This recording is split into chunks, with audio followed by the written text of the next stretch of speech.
Once upon a time, in a school filled with secrets and whispered scandals, there was a girl who had everything until the day it all fell apart.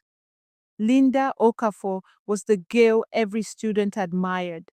She walked the halls like she owned them, always dressed in expensive designer clothes, carrying the latest iPhone and showing off gold jewelry that no ordinary high school student could afford.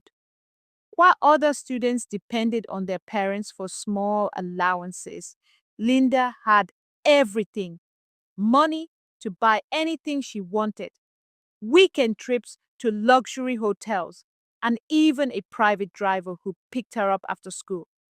People whispered about her lifestyle. Some assumed she came from a wealthy family, while others, especially the jealous girls, said there was no way her parents could afford it all. At school, Linda acted like a princess, unbothered, untouchable. But what no one knew was that behind the expensive clothes and flashy lifestyle, she was living a dangerous double life.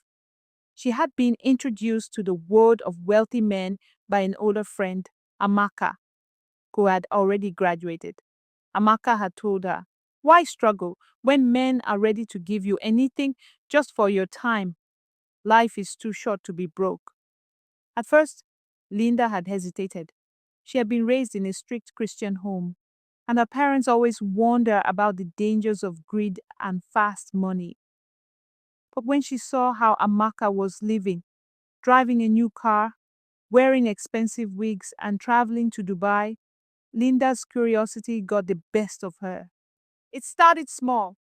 First, a few harmless dates with a wealthy businessman who gave her shopping money. Then came weekend getaways with older men, married politicians, businessmen, and even a famous music producer. Every man promised her something: money, gifts, a better future. And Linda, blinded by greed, believed she was in control. The fall of a queen. For months, Linda enjoyed her double life. She spent lavishly, bragged to her close friends, and even looked down on girls who still depended on their parents. But then everything came crashing down.